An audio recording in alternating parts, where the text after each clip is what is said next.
Okay, so this is a new segment we're going to play in our intro videos each week with a timer on the screen, and this is called We Want to Know. This is a question from Conjoling Technologies at the last live stream, and you can see there that was November 16th, and the question was, how do you blur out people in Premiere Pro? So we're going to talk about how to hide faces in Premiere Pro using the Gaussian blur tool. So here we go.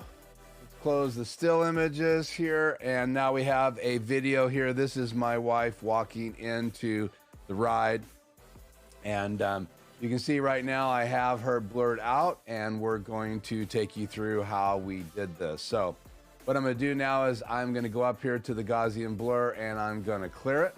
And now you can see that as she turns around, she is in full view with her lovely mask on. So what we're going to do down here is we're going to go into effects. So here's where all of your info is that you're going to do your editing from. This is kind of the editing project screen. Then you have media. That's where you find media. Then you have libraries. And then if you hit this little tool right here, you can go over to effects. And then you want to use the search tool. And I just type in blur because some I can't spell half the time. So, and I'm going to scroll down right here with the wheel all the way down the bottom where the normal tools are, and I'm going to find Gaussian blur, and there it is. I already have it highlighted. I'm going to bring this over to the clip. Now I've clipped out the part I want to work on just for time's sake, so I don't have to render all of this. So now we have the Gaussian blur tool on top of this clip. Now if you are in this source tool, so if you're in the project view and you've double clicked on the clip, it's going to come in the source view. You want to go up to effects, and then you want to tap on the clip, and that opens up the screen where you can change where things are. Anytime you want to animate things, you just hit these buttons. We're going to go down here to Gaussian blur. We're going to grab the circle tool, and it's going to automatically populate, and then we're going to size it over her face. And this is the fastest way to do this. And I know that as we come down here, she turns and looks at me. So I want to kind of position this so it knows, you know, it's pretty well positioned, and it's covering her face pretty much the whole way. And then it went off. So you got to click back down here on path to see it again. And so I can probably tighten up this side just a little bit, maybe bring this down just a little bit. Let's check that again. Yeah, it's pretty good. Then I'm going to go down here to blurriness and change it to about 32 to 42 is fine. And then you can also change the feathering a little bit right here. And now you can see that she is blurred. Now, one of the cool things that they have added is this new play tool. So what it's going to do is it's going to put these markers all the way across here. So I'm going to come back to the beginning of the clip right there, and I'm going to hit play. And now this is going to go through that clip and pretty much follow her the whole way, and then it should have blurred her out. And we can see on this last clip, it's way over here. That's not where we want it. But let's just play it back and see how it does. And yeah, it's pretty well done. A good job of tracking her until right here. And I don't know why that is, but if I click right here, I can go in here and I'm going to delete all of these. Back to here. I just drew a box around them, holding down my left mouse button. Get rid of this. Last one too. So I kind of like the position right here. It's still a little off, so let's delete this one as well. So from right here on, it kind of loses her because she's moving in the frame. So what we're going to do now is we're going to light it up again by hitting it, and I'm going to pull it over. And so now that's got it over there when she moves, and now it's pretty well going to cover her the rest of the frame. And the fastest way to do that, guys, is to make sure you do delete those clips down here, because what'll happen is it'll keep popping over. So you can frame by frame record these, right? So every frame I go, and if you want to move frames, you click on the clip and then you use your left and right arrows on your keyboard, and you can see I'm going left and right on my keyboard. And so it's tracking good here. I can just keep going, and then right here, I like it, so I can click on it right on top of the mark the path again. I can click right there and move it. I can click down on the timeline again, go one more click to the right, I can move it again manually, or I can go over here and let's go one more click on the timeline. I can position it, and it's automatically making these over here for me because I have it lit up and I'm touching it every time. So every time I move it, it's recording my move, and I can, again, you got to click on here each time you touch it to move on the timeline. So every time I move these, you can see it's recording a move right there. Click on it again, and that looks good, that looks good, that looks good. So let's play it back. That's the Gaussian blur tool in Premiere Pro. And obviously, if I didn't have permission to use her image, which I do, then I would have to blur her out in this spot and still get the view of the hallway. And so that's the purpose. So, well, there you go. That's how to use the Gaussian blur tool. I want to give a shout out to Conjoined Technologies for the question in our November 16th live stream. And hopefully these tutorials are helping you out. That was a question I didn't have time to answer in the live streams, and we wanted to answer it for the intro video tonight in the next live stream. So this is the What We Want to Know segment. We're going to try to do this in the intro reels. When a good question comes up and I need the time to answer it, I'm going to do a quick video and we'll roll it as part of the intro with the countdown clock playing. So until the next We Want to Know question, let's go into the live stream now and see what we can cover on the ATEM Extreme ISO here live.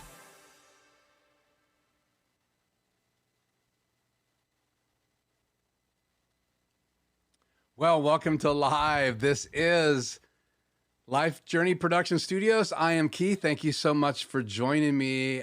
Just wanted to kind of give you a shout out, little idea of what we're going to do. We are kind of doing a little different format here. Let me bring this still image up on the screen here so you guys can see this. And so here's our new format. And we're going to spend 5 minutes saying hello. We're going to do 35 minutes of a tool focus. Then I want to have a Q&A, and then 5 minutes wrap up. And then we're going to have a total of 60 minutes tonight. So I hope you guys will stay with me tonight. And if you're in the live stream tonight, I want to welcome you. I'm just looking over here. I see Stop and Think, Conjoined Technologies, and why only 60 minutes? Well, so I've had some feedback over a number of weeks. Plus, I want to start a couple new features, and I want to do a bonus thing. So here's the plan. And I already said hi to everybody I think it's in here, so I'll talk to you guys. And if you're watching this delayed, the question tonight on the screen is why 60 minutes? Also have Brian here. Thanks for joining me, Brian. So 60 minutes plus, okay? So I'm doing, if there's a question I don't have time to answer in the Q&A or it needs some setup, I actually did last week's question from Conjoined Technology, and that was how do you use the Gaussian, or how do you blur people in the video? And I'm going to post that as a separate upload this week. But if you go back and watch the intro, I did a demo of how to do that in the intro. And so we're going to do some of that in the intro rather than just rolling a clock and a still image. I'm actually going to have some training in that 7 minutes. So that'll be periodically depending on the questions. And then after the hour is up in a couple weeks, I'm going to have another live stream. It starts immediately after that, and we'll announce in the next week or so how that's going to work. And that's going to be to go a little bit deeper. And then maybe do some live illustrations of some of the questions as well, or have a more extended Q&A. But I want to kind of focus each week on just a couple things. Part of that is it's been taking 3 to 5 hours to get ready for a live stream like tonight's. Very technical because we're going to be looking at the ATEM Extreme ISO and a number of different camera angles. Had to create some macros that for some reason, it just seems like when I create these really complicated macros, they're not working, and it's not a lack of knowledge, it's a lack, obviously, of execution. So, but I want to be able to show the screen. I want to be able to talk about the matrix on the ATEM. We're going to talk about that tonight. Then I have the app on my phone from the Stream Deck. It's about $24.99 for a year, a little bit more of that if you pay per month. So if you want to be able to go mobile, we're going to talk about that app in a little bit. But again, want to just welcome you. Thank you for joining me. Again, 1 hour. And that's really what my original goal was, to go 1 hour. And a lot of times, if I don't stay focused, we just get off track and continue going. And I've had people reach out to me and say they don't have time for 2 hours. They have time for an hour. So I want to give them the content. And then I also want to offer extra content, both in the intro. You never know. You might even see something in the outro. I have an idea for next week's outro. And then in a couple weeks after that, when we get through this weekend, which is Thanksgiving here in the United States, and I know we have people tune in outside the United States. So again, that holiday, I've got family coming into town. And then so probably in a couple weeks, we're going to do a second half of the live stream. So I hope that helps you understand a little bit more. So I see a bunch of people joining us. I see Stefan, I see Bill Sereno, I see Tony from Quick Tech Solutions. Good evening. Stop and think. 60 minutes is good enough for CBS. It's okay for us. Thank you. That came from Stop and Think. And I want Keith for 120 minutes. Thank you, Conjoining Technologies. I get that. Who are these people? Well, so obviously when you're building the channel, let's just be fair, okay? When you're building a channel and you want to do live streams, I want to build the audience, but I also want to continue with the audience that I have developed. And again, you know, this is not my first rodeo. For years, I had a room full of people I was responsible for every week when I was younger, and obviously teams and all that stuff. And you learn over the years that sometimes the input really helps you recalibrate. So that's what we're doing tonight, and that's our introduction time and our time to say hi. Craig, thank you for coming from Fort Worth, Texas. So I think I've covered everybody. Man, have I missed you? I said hi to Brian. So we're going to do an hour tonight. And if you did not see the intro, last week I was asked a question. I was not prepared to answer it. I know the answer. I showed some video from my trip, and Conjoining Technologies asked me how I blurred faces. And I've learned this technique over YouTube, right? I wanted to learn how to blur faces and in Premiere Pro. So I did some searching here on YouTube and I found that. So I did a tutorial tonight in the intro. I'm also going to re-edit it full screen, and you'll see in the intro it's not full screen because I wanted the still image on there. I wanted the countdown clock, but when I upload it this week, it's just going to be a training. I'm going to start a new playlist.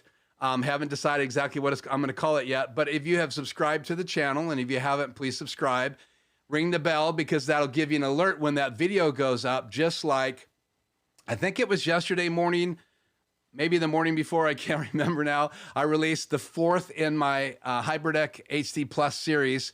And so you'll get an alert of that, not just a little dot in your YouTube channel from my channel, but you'll get an alert if you ring the bell. So if you subscribe and ring the bell, you'll know when this video comes out. And just so you know, it's going to be a little bit longer tonight's video because I wanted to keep in that 7-minute window, because that's normally my countdown to start.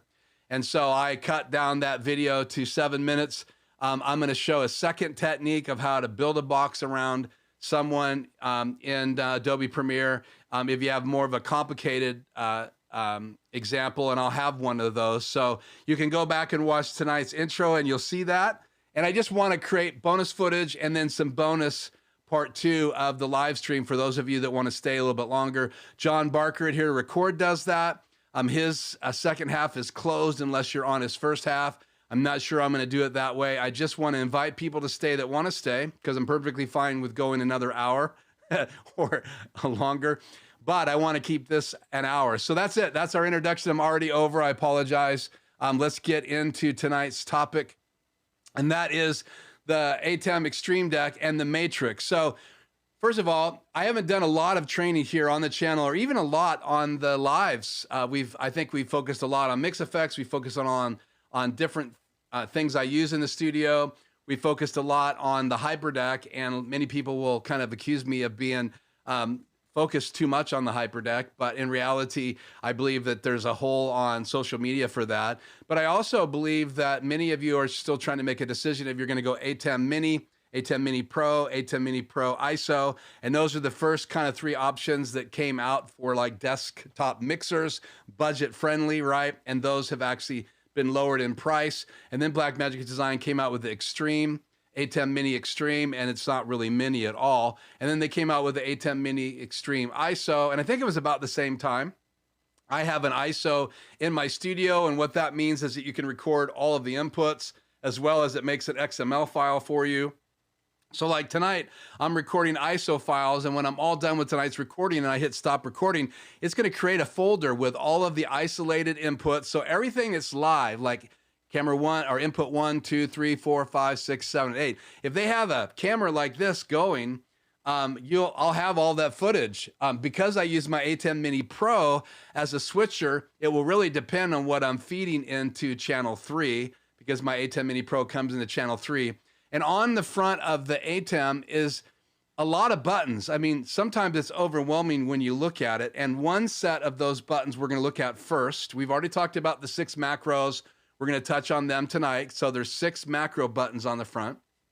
Number 2, there's this matrix on there. It's actually called, on the front of my ATEM, Select Bus. I call it a matrix, but it's a select bus. That means that you have the ability, if you know anything about buses, it's kind of a terminology that's been around for a while. It usually has an item that you can then choose from a number of different inputs, and that's exactly what it is. It gives you the ability on the top row to choose from those inputs, and we're going to cut to that here in a second. And then on the bottom row, it's particular things inside the ATEM that you have the ability to put on the screen. Some of those things are live, some of those aren't, and when they are live, it goes red.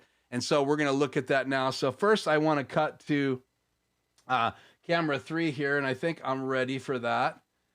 So here you go. Here is the front of my ATEM, and let's see if I can get this to work tonight. So I'm going to try this key right here, and there I am.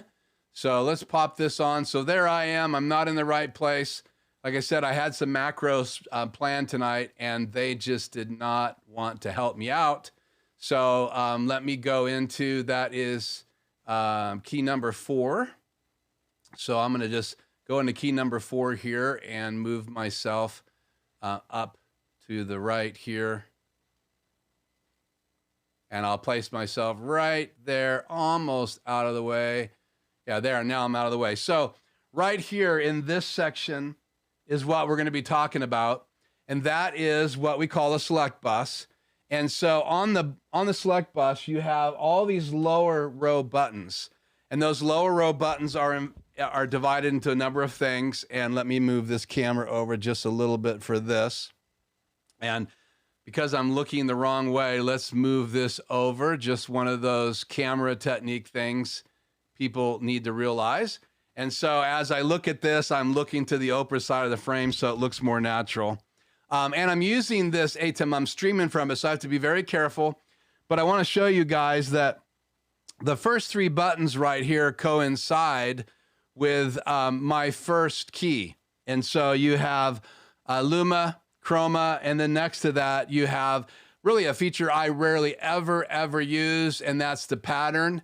And that would let you put someone in the box. I just switched over to pattern. So I think if I hit this and then go back here, we won't mess with that tonight. So, so again, I was in DVE, which is this, but if I switched over to Luma, then you would be getting like a logo on the screen, usually is what I use it for.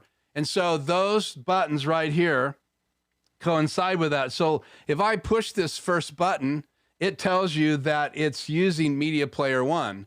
And so Media Player 1 right now is assigned to that. So I could change that. I could go to a color. I could go to Media Player 2. I could go to Media Player 1. I could assign camera 1, input 2, input 3, input 4, and all the way down the line, I'm going to reassign it to Media Player 1.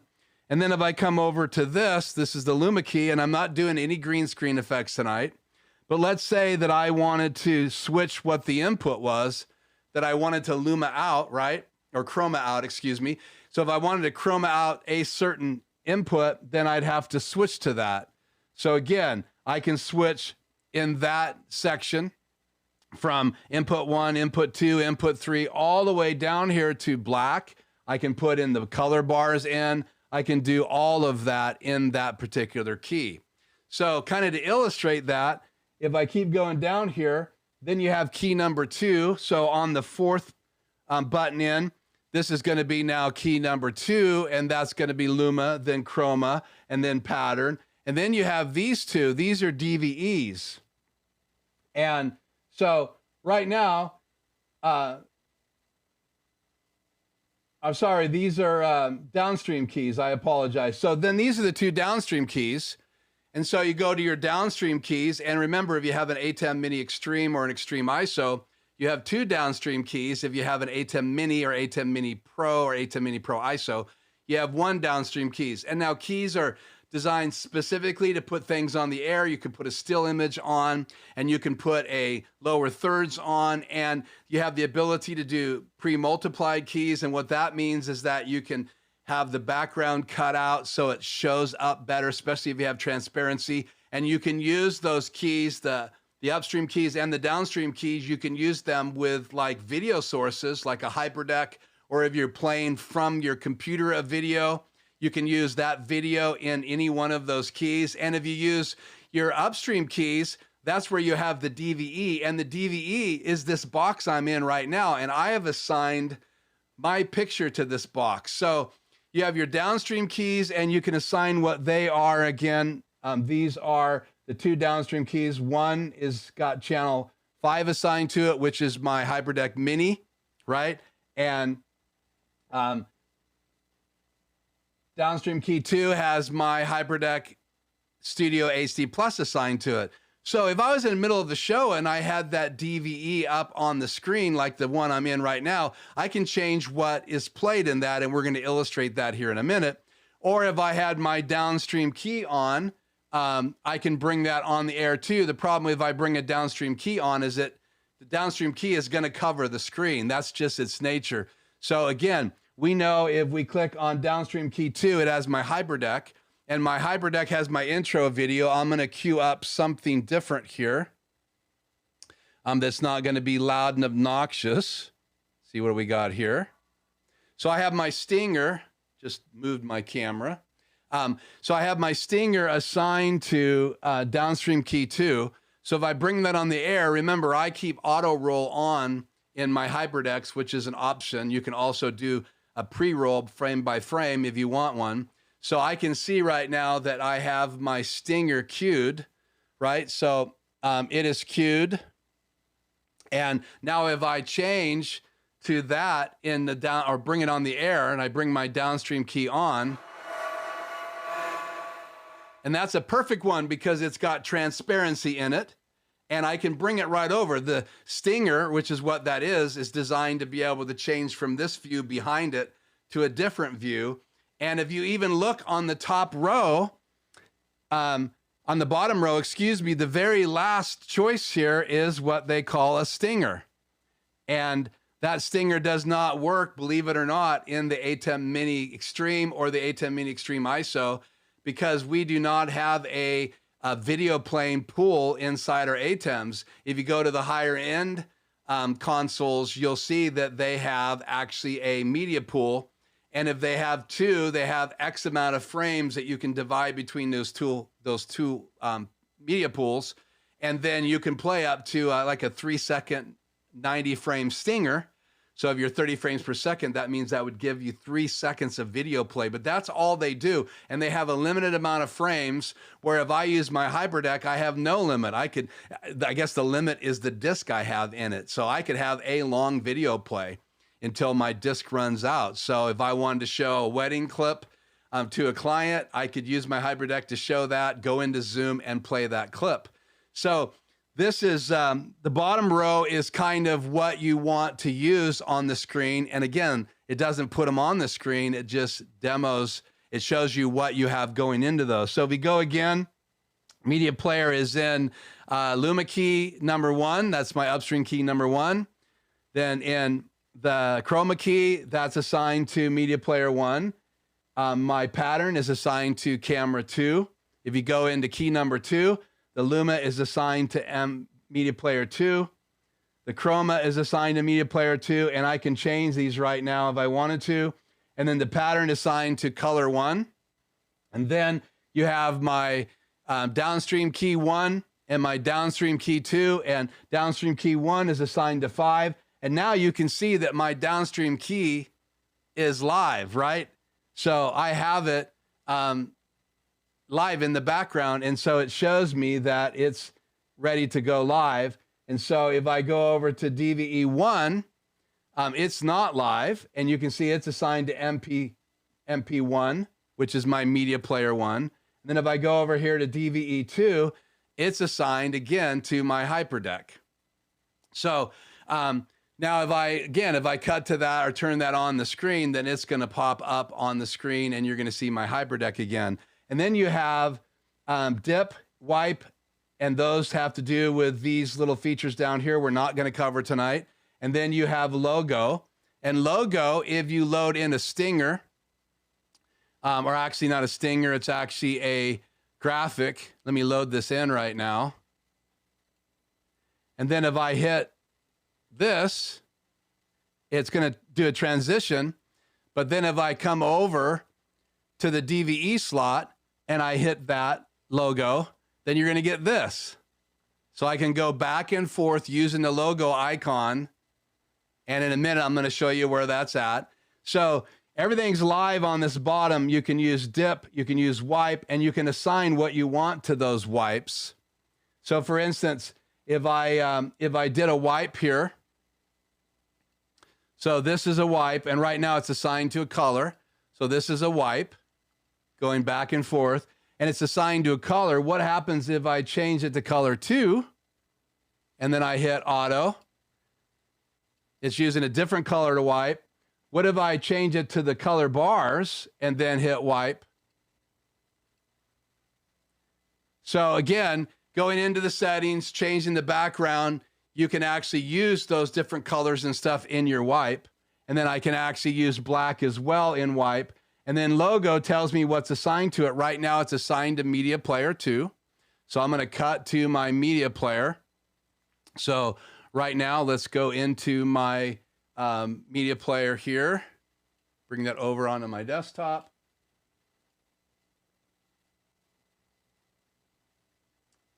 And bring it up on the screen. And then I'm going to show you guys my desktop here. So here's my media player, and I have my logo in the top, and I have this graphic on the bottom, and I can drag any one of these in. So if I wanted this logo down here, I can drag them in, or if I wanted this in here, and that's what I'm using for the logo. And so if I go up to here, and then up in the palettes, let's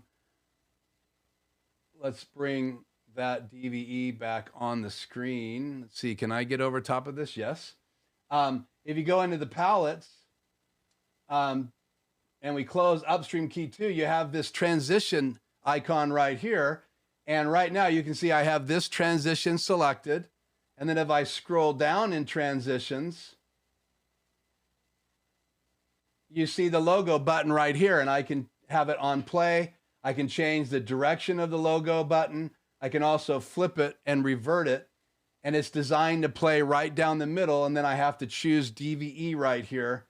And once I choose DVE and I hit this auto transition button, that logo is going to go across the screen and then right back over. And that's the logo feature on the front of the ATEM. So back to camera 3 and bring that DVE back on the air. So again, all of these top row buttons are inputs for those selections. And that's why it's called a select bus. And all of these on the bottom are destinations. So again, your keys are a destination, and because your upstream keys have 4 choices in them, let's go back and look at that. So here are my 4 upstream keys, and they also appear right over here. So we'll close transitions. So I've got key number 1, I've got key number 2, I've got key number 3, and I've got key number 4. And if I open up key number 1, you can see I have Luma, chroma, pattern, and DVE, and obviously they do crazy things on the screen if you're not using them correctly. And I can switch between those, and if I'm programming a macro, I can program in the macro which one of those folders or choices do I want to use in that particular upstream key. And then when I turn that key on and off, so let's go to key number 4, and you can see I have DVD enabled, and that's me right here. So if I was to change from camera 1 to camera 2, then it changes to this camera in that DVE, and I can change that right here, right?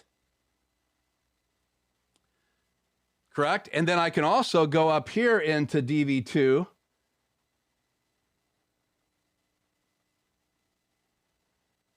and I can change it as well because I have the ability to use that bus and select different things on the screen there. So all of your keys have different choices when they're upstream keys as far as how you can use them. They have 4 options. So you have the DVE that you can move around the screen, and you only really have 2 DVEs, DVE1 and DVE2 you can have on the screen all at one time. For some reason, they're taken up, and I think it has to do with super source, but I don't know the answer to that exactly. But in reality, those DVEs in 1 and 2 are available. And so I could have both of those on at the same time. So we'll go into key number 2, and let's put my hyperdeck in there, hyperdeck number 2. And what do I have playing in there? Let's play something and pause it. So this is my hyperdeck number 2, and it's in key number 2.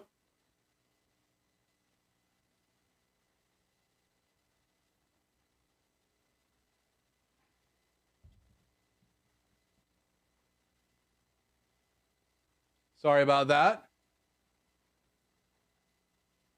Covered me completely up. Let's turn that off. So you can have multiple DVEs on at the same time. It was full screen, so it covered the whole screen when I enabled that key number 2. So, and it'll automatically play my hyperdeck because that is full screen. But I can keep it from being full screen if I wanted to. I can actually change the size of that. So this bus, I don't use it a lot in my live streams because in reality, I've so trained myself to use the software and adding one more layer. But if I was doing a live event, I would be definitely using the ability to use the select bus, especially if I didn't have a laptop with me. But in reality, I have so many different keys and so many different DVEs, 2 DVEs I can use. I have all 4 of those upstream keys. And the difference between upstream keys and downstream keys is your 4 upstream keys. Let's go back to this other view here. Let's go back to my desktop. So all of these upstream keys have the ability to have Luma, Chroma, and then you have pattern, and then you have the DVE. And again, you can only use 2 DVEs. So you're trying to use 1 and 2. You're not going to be able to use 3 and 4. You can use the 3 and 4 DVE instead of 1 and 2 if you're using Luma or Chroma, but you can't combine all 4. They are before the transition bar. What that means is that they're designed to move in and out with all of your inputs. So that input could be media player 1, media player 2, which are right up here. So if I switch right now to media player 1, it's going to cut to that. If I switch to media player 2, so all of these are designed to transition with all of these inputs, and I'm kind of in the way right now, but all of your inputs 1 through 8, your media player, your super source, your media player 2, if you have an ATEM Extreme ISO. And so again, that is kind of why having that select bus on the top of your ATEM, and I've seen very few people talk about it, is important when you want to switch at a live event. If you're using the control software like I am right now, and now I'm going to be able to make buttons on my phone to be able to run Companion through Stream Deck. There's lots of reasons why I probably won't use the buttons on my screen. And even tonight, it's behind a camera. So it's really hard for me to even reach those buttons tonight because I have that camera image that you guys can all see. And so I should be able to wipe back to that. Yep. And so this is my main camera view, and I could cut right back to my camera again. And there is the ATEM, and it's behind this camera right here. So it's a little difficult for me to reach. So normally I'm going to be making the changes in macros, or I'm going to be making those changes inside the control software. And I'm not going to probably be using those buttons, but there are buttons on the front. So again, understanding what those buttons are for and playing with them. And again, I'm very, very raw rookie at using those buttons because I don't really use them. But as I've been doing more and more research about how I can control the ATEM, I really have, sorry, that's that Canon 5D Mark III that times out after 3 minutes. So make sure whatever camera you buy, you know it's going to last your whole stream, because that's my third camera in the studio and it times out. So make sure you explore those buttons if you have an ATEM Extreme ISO, because it gives you one more way in a live presentation to make changes. Or even if you're recording, and I use my Extreme ISO to record in the studio, it's nice to just set it up like I do a live stream and record and switch cameras as I want to switch cameras, rather than doing all that editing in post. I also record the ISO files. So if I make a mistake, I can fix it later in a recording, and I did that in my last Hyperdeck Studio HD Plus video that just released this week. I made some repairs and some changes, and at one point I switched to my Hyperdeck, and a quick shot of the Millennial Falcon for about half a second popped up on the screen, and I even said it out loud, and then in post I removed it and fixed it, but I still left the note on there because the audio said, I don't know how the Millennial Falcon popped up. So check out that video and that Hyperdeck Studio HD Plus series. I think you'll enjoy that series. So again, there's more buttons on the front, and that's what we want to talk about now. You'll also have 6 macro buttons. So if we switch back to this view, I'm going to go over to my desktop. So in my desktop here, you have the ability to create macros, and I have my macros open but off the screen. So these first 6 buttons coincide with these buttons on the front of the ATEM. So again, get myself back up here. You have the ability to automatically control those first 6 macros. Now, this is not going to take long to cover those buttons because that's what they do. So if we cut back to my macro list here, you can see in 1, I had my still image from tonight. And a good use of macros is like having this DVE pop on every time I change. Right now I have it to follow, so I'll turn follow off and it should stay up here. So again, macro 1 is still, macro 2 is cam and logo. And so if I was to hit this right now on the software, it's going to switch to camera 1, which is what you're seeing, and pop my logo in full screen. So I'm going to do that right now, but I'm going to use the button on the front. So let's switch back to that other view. I'm going to leave myself on the screen. I'm going to push button 2, and there you go. Logo and me, full screen. If I click on button number, let's switch back so you guys can watch me hit this button. If I was to right now, that's not the shot. I want this shot. If I was to hit button number 1, watch what pops up on the screen, and I'm going to hit it from this angle so you guys can see it. I hit button 1, and there is my still image for the opening of the show. There again is button number 2. And as we go back here to desktop and turn on that DVE again, it doesn't want to stay on for some reason. And now it's defaulted to the wrong position, which is just lovely. Again, one of the biggest reasons why I believe in using macros. So we'll drop this down off of the screen.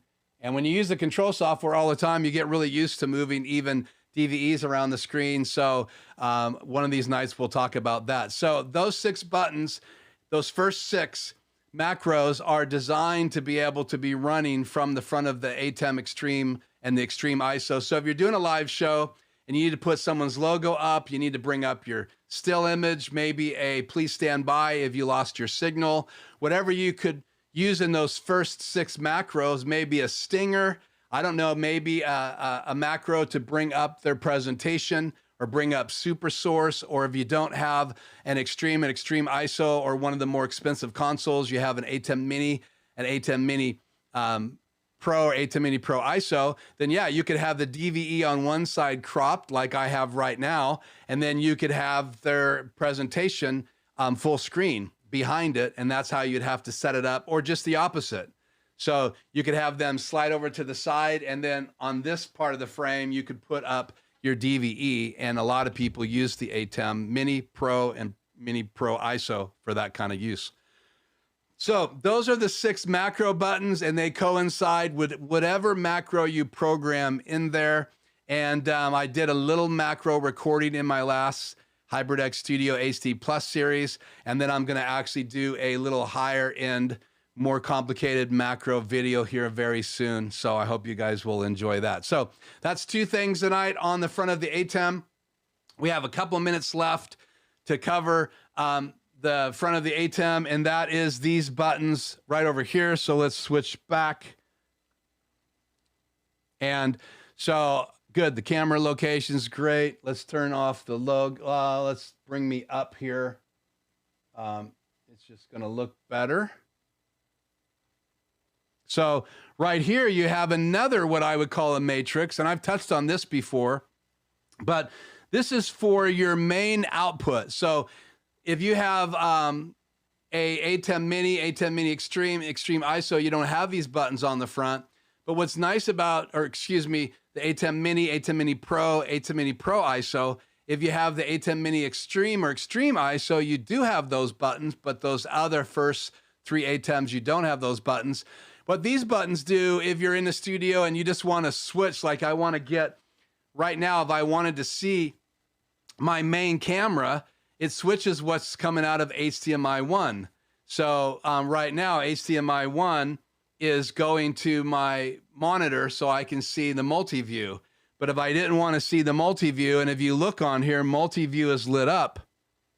So it doesn't change the program, right? But it will change what's going out of that HDMI out. So if you were coming out of your HDMI out into something like OBS in your computer, or into another ATEM, like the ATEM Mini Pro, like some people do, they'll run their Extreme into the Pro and then stream from it, then you would be changing that output. But for me, it's just in the studio monitoring, and I have not 1 input, I have 2, but only one of them has a matrix on the front. So basically, all it does is switch what's in there.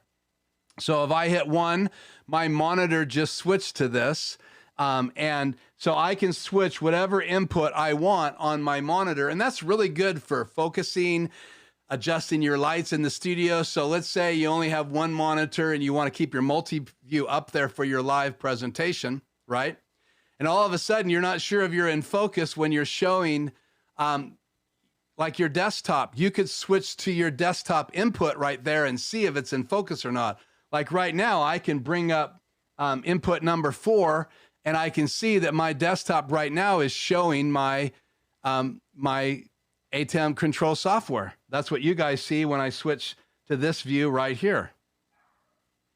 So I now can see that on my big screen, so I could make sure that something was in focus. Now I'm looking at my camera too, and I can see if I'm in focus or not. So again, this bank of buttons is really cool to be able to do things like adjusting focus, sending something to your monitor. So it's really nice to have the ability to choose what's on that main monitor. And I have my studio divided into 4 monitors on my BenQ 32-inch. And so it's only changing 1/4 of that monitor. I have my HybridX in 1/4 of it.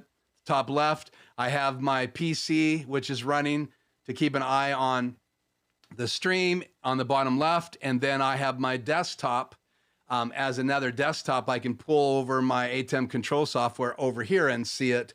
Right now I have it on my desktop so you guys can see it when I cut to it. So, but normally I'm not gonna have this over on my laptop, which is my desktop. I'm gonna have it over on this monitor so I can see it right there to the left, especially if I'm working on HybridX or on my ATEM in the middle of a live stream, it's easier to see it over here than over here. I rarely look over here unless I'm demoing software. So again, that's the cool thing about those buttons on the front. And now you have a button to be able to choose what source you have on monitors. I can switch what goes into the Luma key, the chroma key, the pattern for key 1 and key 2. I can change what's going into the DVEs. I can change what's going into the different sources, my downstream key, my upstream key, the logo, all of that stuff. I can change the inputs with that matrix. And again, hopefully I didn't get any of that wrong, but I did want to touch those buttons tonight. And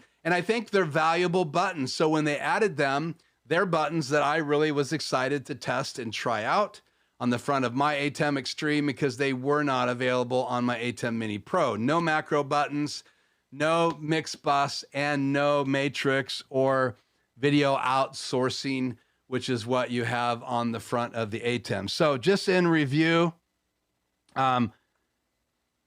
we have covered, DVE is gone again. We have covered this section right here just briefly, and we have covered this section right here and this section right here. And I want to continue going through the front of the ATEM in the weeks coming up. So I hope that you guys will enjoy those videos and maybe you'll catch something that you didn't understand. And if I made a mistake, just let me know in the comments and I'll do a retraction next week. So now the challenge is when you're live streaming, you can't really demo a lot of this stuff. It's very difficult. And so I really did not want to try to get so complicated tonight where the live stream becomes a disaster, because actually having this view up and then turning those things on and off is obviously going to do the same thing as turning my logo on and off. And if I change what's assigned to that logo, then something else crazy is going to pop up on the screen. And when you're looking at chroma key, that's designed for taking green or another color out of a background so that you can put an image behind it. So if I had a green screen behind me, the chroma key can remove all of that green in the back or all that blue in the background. And then I can then show through the image that's behind me. So I could put someone else's studio behind me and then I could chroma key myself into that. And that was really cool because Aaron Parecki did that on his channel for his Halloween live on Sunday. So it was really cool. So chroma key obviously is something you're going to use. If you're going to chroma key something out, Luma key is something you're going to use. Obviously, if you're going to put something on the screen and want to do a lower thirds and the other choices that you can do with that and fly in a HybridX with transparency like my Stinger. But then you also have pattern, which means that I rarely use it, but you can put yourself in a circle up in the corner of your screen with that pattern choice. And again, if you have an ATEM Mini, ATEM Mini Pro, ATEM Mini Pro ISO, you have a single upstream key and you have those 4 choices in it. So you do have Luma key, you do have a folder for chroma key, you do have a folder for pattern, and you do have single DVE. So if you didn't check that out, check that out. So hopefully that helps. The last thing I wanted to talk about tonight in our kind of text time, and I'm trying to stay on time best I can. So let me just look at the chat here real quick and see if anybody else joined me. I think I caught everybody that I see here. Hopefully I said hi to you, Stephen. Thank you for joining me, and we'll cover questions here in just a minute. So get your questions ready, and if you can help me out, put a Q in front of your question. That's super important for tonight's training. So again, it looks like I look over and I'm running out of space on my hard drive, so I actually have it flashing right here. And that's nice to have that on the screen. And again, I'm not relying on the ISO recording tonight, so I'm not too worried about that. So, okay, so let's go over to this app I have. So what I'm going to do is I'm going to use my ATEM Mini Pro, which comes into channel 3. And I'm going to switch over here in just a second to my iPhone, which comes into channel 3. And I'm going to my 4K Apple TV, I'm going to screencast. So I'm going to take my phone, I'm going to screencast, and on my phone it's called home theater because this used to be my man cave home theater.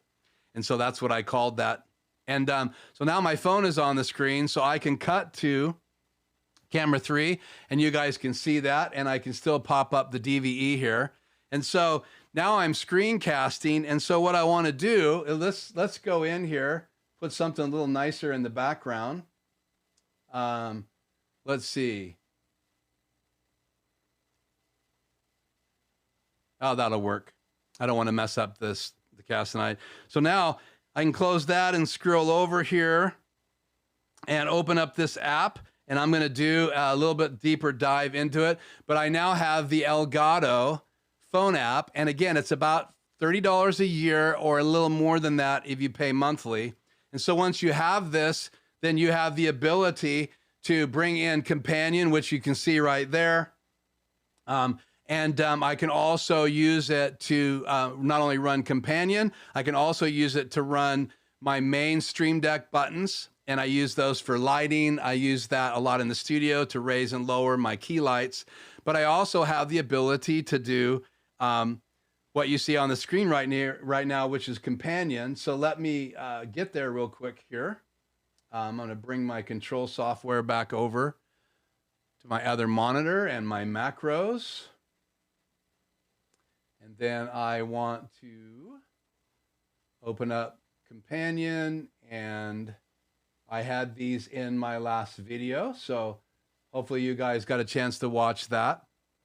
And now let's see if my macro for SuperSource works here.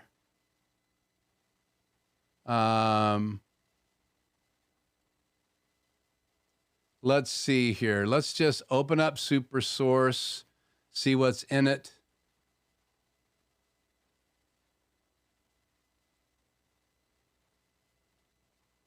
Don't like that. Let's switch back. Turn the DVE off. Let me go back to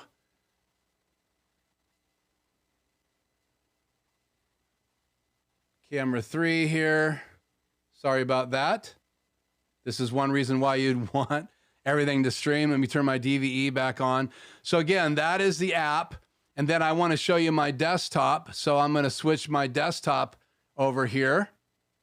And again, my desktop is in channel 4. So let me cut to channel 4 here. And then I will put myself in the bottom here this time in this DVE. A little bit smaller and on the bottom. So up here on the left, you have my Companion software, and it's open. It's a BitFocus app that you can download. And then I have my main screen that you get when you upload or download the software for the Stream Deck. And again, I showed how to do a Companion button, and I showed how to do a macro in my last HybridX series, but I wanted to kind of show you how this app integrates. So this app is showing me the first 15 buttons that this screen is. Now, if you only have the 15 button on Stream Deck, it's even better, because it'll completely, totally match this. It doesn't show me the buttons that are over the first 15. And then up here in the Stream Deck, you can see I have my iPhone chosen. If I go up here to Stream Deck XL, now this is going to show you what's on my Stream Deck currently, which is my regular buttons. And so I can choose my Companion software up here, but I also can go up here and choose the phone. And so you're able to actually, once you have this app on your phone, you're able to go over to a table and use it to run your Stream Deck. You can go over to table and use it to run Companion. And again, this is the Elgato app for iOS. I bought it just a few days ago. I'm playing with it now and starting to use it. And I wanted to just show you that real quickly tonight. So you have the Stream Deck, which is a great tool with tactile buttons that you can program. And I can even program it to run SuperSource. So if I go back here and scroll down or scroll up to the SuperSource layout, this is all my SuperSource buttons. And so if I open SuperSource right now, I can change on my phone. And I'm excited about this because it gives me one more way to change when I'm not at this table, because then I can use my iPad for monitoring the live stream when I'm live. And then I'll use it when I'm just shooting a video at the table. But I would be using the buttons on my phone to do my switching when I'm using my iPad to monitor the chat. So that's all the time we have for tech. I'm already a little bit late. I apologize. But again, the ATEM has those cool buttons on it, and you also have these new apps and these new tools that you can use in your studio. And I want to do some deeper dives into Companion and deeper dives into the Stream Deck. And I know that some of you are already using the Stream Deck and you know all about it, but I wanted to share tonight that I've discovered this app. I've known it's been available for a while. You can also bring up a web page and run the control software from Companion. And but I wanted to also be able to have an app to run Stream Deck. The downside of it is you do have to pay a subscription for that, and it's going to be a yearly whack at my credit card every year. But I wanted to have the app in the studio. I want to do some videos on it, and I want to help streamers get better and better at what they do. And sometimes these tools help, sometimes they don't. So if you don't think the tool is going to work for you, then don't get it. If you don't need an Extreme, don't buy one. So I just want to let you guys know that I want to demo those, and I'm adding those tools sometimes to my channel just because I want to do training on them. I don't even necessarily use them all the time. Like for instance, those buttons, I rarely use the buttons on the front of the ATEM except for the main channels and the auto dissolve or cut because I'm doing most of that in the control software. So any questions right now on the front of the ATEM as far as those buttons, and I'll try to answer those tonight. And if I don't have time to go into a deep dive question, maybe that will be the next question that I will do a video on and include it in my intro to later post it on my channel. So tonight's demo is a question by Conjoling Technologies, and it was how do you blur out a background or blur out someone in Premiere Pro, and I did a demo of that in the intro tonight. So go back and watch the intro and you can see that. And then I'm going to upload in a couple days an edited version with even more on that video. So instead of being about 6.5 minutes, it's going to be about 12 minutes long. And I'm going to actually show you how to draw boxes around and blur out whole sections using the Gaussian blur in Adobe Premiere. So, okay, I'm going to shut up, take a drink here, and let me do my best to answer your questions tonight. Let me close that app, get out of screencast here, and let me just focus in on your guys' questions. Again, if you have a question, put a Q in front of it, and that'll help me spot it really quick, but I'm just gonna scroll through these again. Thank you so much for being on tonight. I see David join me. Thank you so much. We're gonna go back here and just take these questions one at a time. Okay. We have a hello. We talked about why only 60 minutes, and I shared that at the very beginning, but I'll just reiterate that if you're on late, we are going to try to focus in. Gives me a little bit more time to produce training videos and post them, and a little bit more specific. And so intro videos from questions on the live stream, and then other videos on my channel is what I'm going to be using that extra time for. And then in a couple weeks, we're going to do a bonus stream after the stream for anybody that wants to stay around. Thank you for loving the tutorial intro. That was Brian. I appreciate that. I got a thumbs down from Conjoling about the shorter stream. I appreciate that input as well. Stephen, hi from Germany. Bill from Chicago. Thank you for the good evening. Stop and think. 60 minutes is good enough. Thank you. It's good enough for CBS. It's good enough for us. You can go back and look at some of these comments as well in the chat. I am going to leave it on the finished video tonight. More the better. Who are these people? I talked about the people that were giving me input.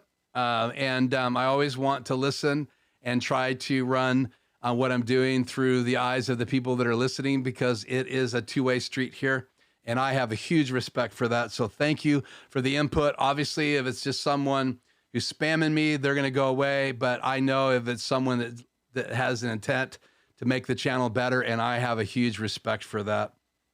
In the select bus and extreme ISO, only for super source. No, Stephen, that select bus is for all of those things. It's not for just super source. In fact, it's really not necessarily tied to super source, even though I haven't tested that. I think super source has its own select bus.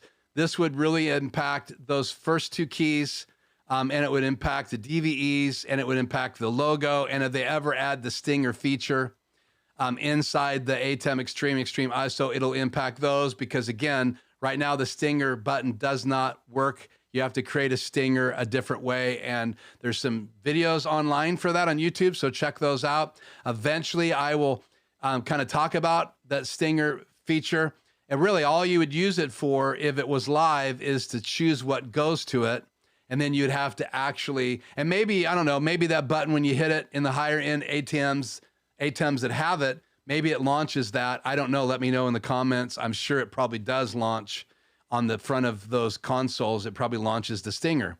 And again, I demoed the stinger in my last HybridX Studio HD Plus video, which launched this week. So check out that series, and I cover that stinger. I actually put it on the screen a couple times, and I also use it to cover a couple transitions. I don't use it a lot in my live because I just think it's too much cheese when we're doing so much stuff already. If I was only just talking one camera and then I wanted to switch, then I'd probably use my stinger. Thanks for joining me, Freddie Late. I appreciate it. Hi, Keith. It's good to see you. I'm on my iPhone. Okay. So you're not going to see a lot of that close-up stuff. At the button presses on the select bus recorded in macros when you press them and are recording a macro. I would think so. I haven't tested that, but the idea of a macro is that everything you touch is transferred and communicating with your ATEM control software.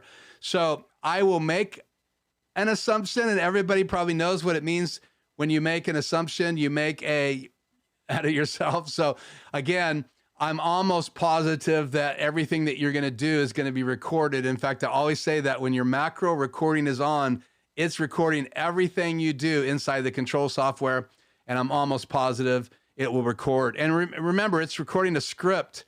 It's actually an XML language that you can go in and edit. I'm not into that. That's not what I do. So if I mess up a macro, I have to go start again. Hopefully you know how to do that, and you can go in and just edit the part you messed up. Okay, so question, can you use the Stream Deck to control the ATEM as you do with the buttons? Can you use the Stream Deck to control the ATEM as you do with the buttons? Well, of course.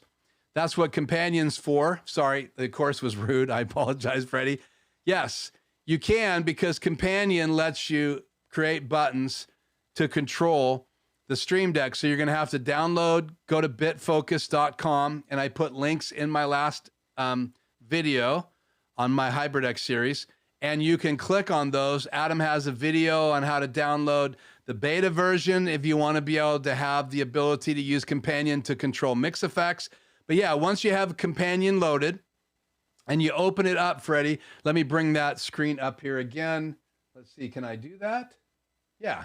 So let me change to my desktop here. Bring my DVE on again here. Should be me tiny in the bottom.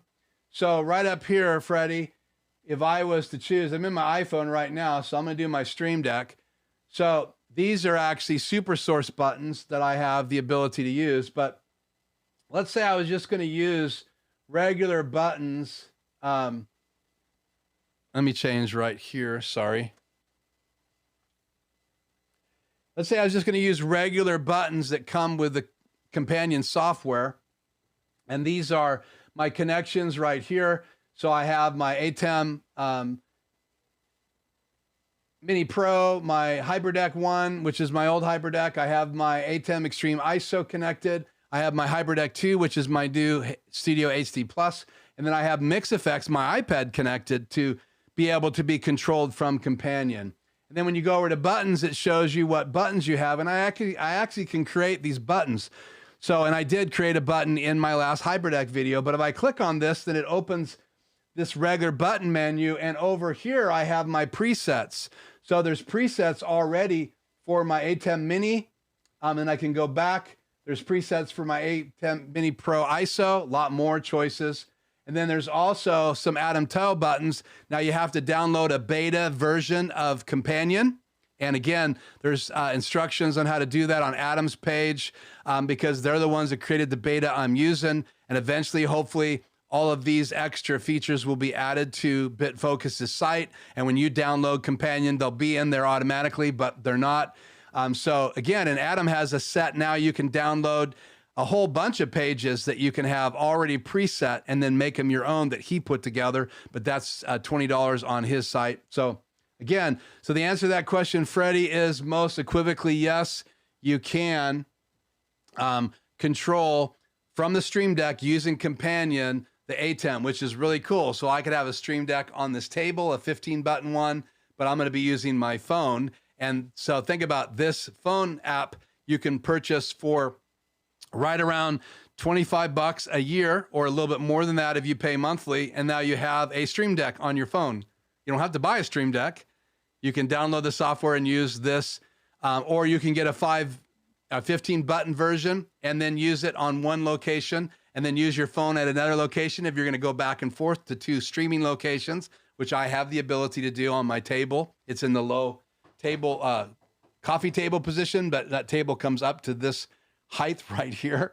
And I shoot from that when I'm doing a lot of product videos. And then I can have a bigger XL on my desk as well. Just keep in mind that you're not going to have all those buttons on one page in your app if you use that app. So hopefully that answers your question, Freddie. Shout out to my good buddy, Freddie, who's here tonight. Okay, so thank you for saying hit the like button down there. Let me go back here. We have the Keith. I want Keith for 120 minutes. Thank you. More the better. I talked about that. Patreon for an hour. Yeah, that's way above my head at this point, but I'm learning, obviously. So much to learn, and so little time. He took the short bus, yeah? So we talked about the super source. The matrix on the front or the select bus is not just for super source. Quick tech, when creating a macro for a stinger, how should inputs be handled? So creating a macro for a stinger, how should inputs be handled? So basically, so if my stinger is going to be transparent, Tony, I'm going to actually then use one of my keys, right? Because I'm going to turn on pre-multiplied. I'm going to have my HybridX as the source in that. So let's try to build this as best I can here live. So let me go back to this view. Lots of good questions tonight. Thank you guys. So let me cut back to this view here. And I'm going to pull my software over so you guys can see it. And then we'll turn me on right there. There I am. Sorry. You have to look at my face.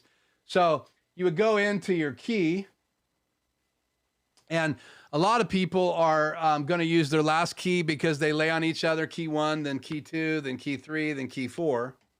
So a lot of times I will set up my stinger in key 4, and then it's full screen. So I would just go into Luma, and you lost me. So I'd click into Luma right here, and then I'm going to check the source would be my HybridX and key and fill. And then I'm going to turn pre-multiplied on. And I can't really illustrate that without popping myself off the screen. Well, let's go ahead. We'll turn me off so you guys can see this. So I'm going to go back to Luma here. And so once I would choose right here my HybridX number 2, and then the key would be HybridX number 2 key. So I make sure they're right. I would turn pre-multiplied on. And then I'm going to go up here into Media Player to my HybridX. And now I got to find my stinger. And I think my stinger is actually on, where are you? Transition stinger right there. So my stinger is in HybridX number 2, and so it's queued. So now if I was to turn on key number 4 right now, remember it was my DVE. There you go, man. I did it under pressure. So I'll go back up here. I want to switch that back to DVE, and then I pop back on the screen. So I just created a stinger, and then in the macro, you would do all those same steps. But remember, guys, and I want to say this because this is where macros and me part ways. Wow. Macros don't know anything. And I said this in my video, and other guys have said this. So assume a macro's never been there, right? It doesn't know where you're at in the middle of your stream, in the middle of your production. So you're going to have to tell the macro everything. So you're going to have to tell it the state you're in. you're going to have to switch to this camera. If you want the stinger to go over this view and then have another view come in, you're going to have to tell the macro that. You're going to have to tell it everything you want in the key. So you're going to have to turn that key on. You're going to have to go in there and program whatever your stinger is on. So if you're playing it from a media player or from your laptop or from a hyperdeck, you're going to have to go in there and tell that upstream key DVE or regular key, right? You would use your key unless you wanted a video down below. But a stinger, you want to cover the screen. So it's going to be a Luma key. You're going to tell it to play from your hyperdeck. You're probably going to want to turn your hyperdeck on auto roll. And you got to go through every step. So we will one of these days, and maybe that's a great intro question if I could pull that off in 7 minutes. But yeah, stingers, creating them in software and using them on a stream is not exactly easy. And if you're using a macro, obviously there's a lot of steps. A macro, in my opinion, is the best way to automate a stinger because there's so many things that have to happen in a stinger. And then what you want to do when you play that stinger is you want to be able to reach over and make a transition. But you can also program the macro to make a transition. So I could have a transition from this camera view to this camera view and have my stinger play over that if I have a macro programmed. So fire up the macro. I got 3 seconds to make the transition right in the middle and then make that transition. So great question, Tony. I hope that helps, but you are going to have to tell the macro, the state you're in, what camera you're using. You want to tell it what camera you're on, and then you want the stinger to roll, and you want to be able to switch to the other camera and then back again. So let's go on here. Missed that question early, Tony. Sorry. Talked about that.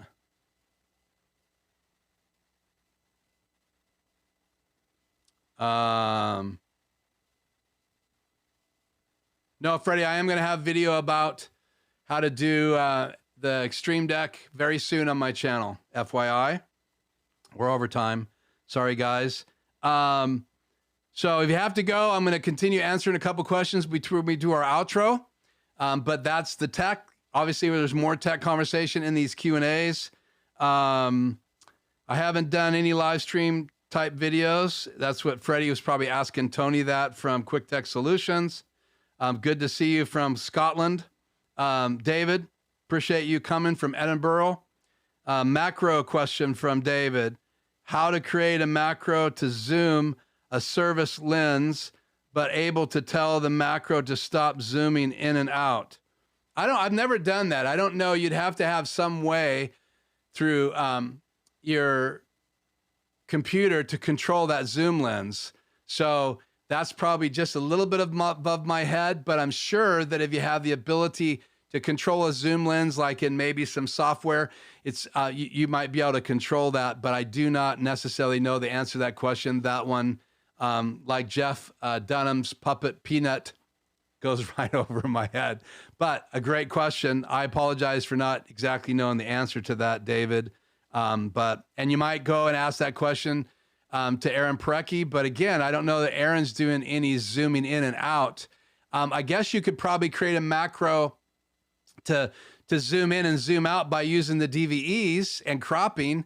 But I'll have to play with that and see, because you can program crops, but it's not going to zoom your lens in or lens out. You can do flying key, but that again isn't a zoom feature. So I'll have to think about that, and maybe that will be one of our 7-minute intro videos. So almost done with the questions here. Hang tight with me, guys. Freddie says thanks.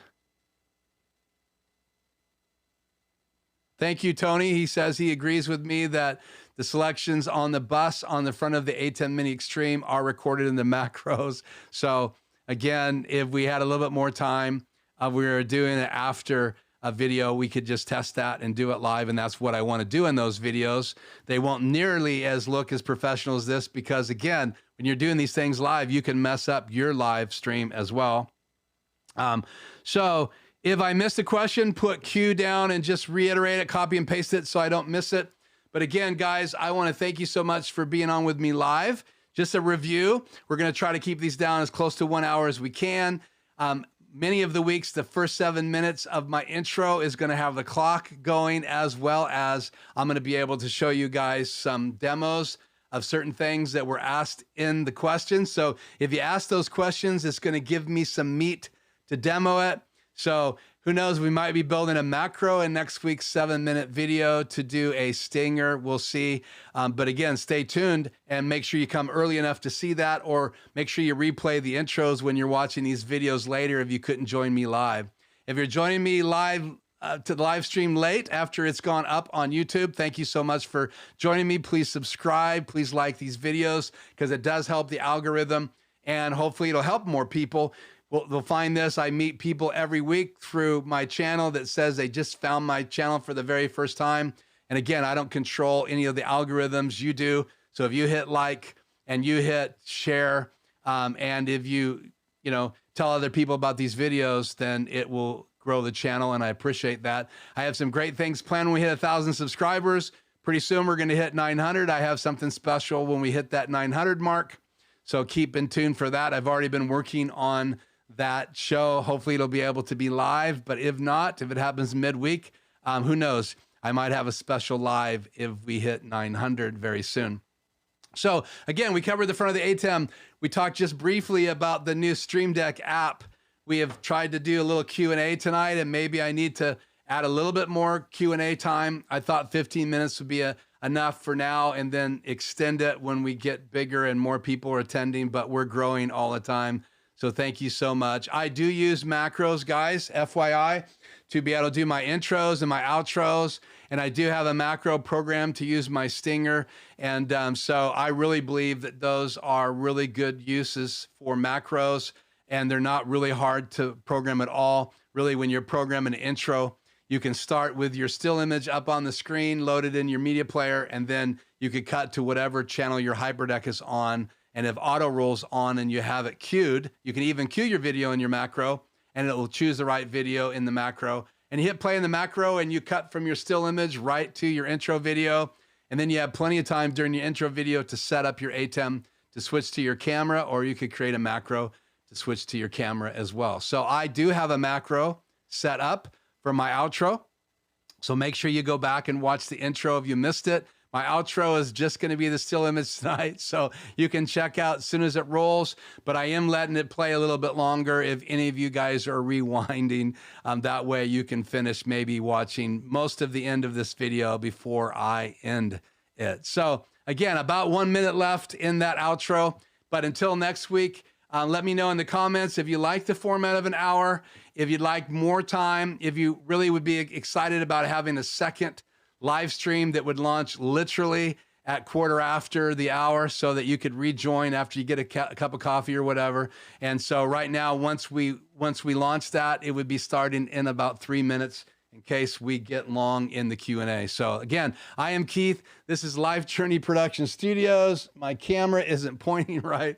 And I hope that you learned something about the Extreme and the Extreme ISO front panel with macro buttons, and the ability to switch what's in HDMI 1, and as well as the select bus at the very top. And we are going to look at some new buttons next week, so stay tuned for that. And we are going to do some new stuff. And I may have something come from Rode that came up in last week's live stream arriving on the 26th, just perhaps. And that may be in next week's live stream, so you don't want to miss that. And there might even be a video very soon on that device, because I'm going to have one. So thank you guys so much. I will see you in next week's live stream. Until then, have a great holiday if you're here in the United States, or you're celebrating Thanksgiving. I'm thankful for every one of you. I appreciate you. I appreciate your comments. I thank you for joining me tonight, and I will see you again in the next video. Until then, again, have a great week.